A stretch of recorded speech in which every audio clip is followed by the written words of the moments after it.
بسم اللہ الرحمن الرحیم۔ السلام علیکم۔ امید کرتے ہیں آپ لوگ خیریت سے ہوں گے۔ اللہ تعالیٰ آپ کو اپنی حفظ و امان میں رکھے۔ ناظرین، آج ہم آپ کو بتائیں گے کہ وہ کون خوش نصیب لوگ ہیں جن کے لیے فرشتے رحمت کی دعا کرتے ہیں۔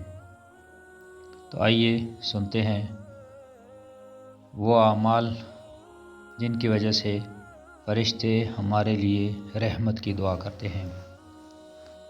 ان میں سب سے پہلے باجماعت نماز کا انتظار کرنے والوں کے لیے، نمبر 2 اگلی صفوں میں نماز ادا کرنے والوں کے لیے، نمبر 3 صفوں میں مل کر کھڑے ہونے والوں کے لیے،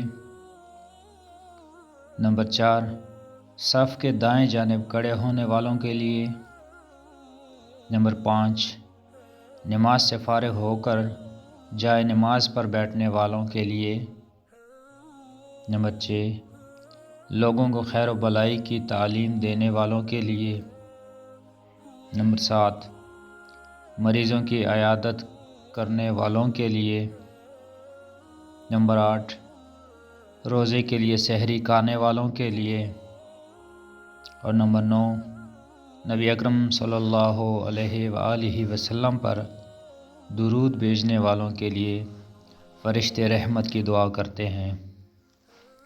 اللہ رب العزت ہمیں بھی ان لوگوں میں شامل فرمائے جن کے لیے فرشتے رحمت کی دعائیں کریں۔ آمین یا رب العالمین۔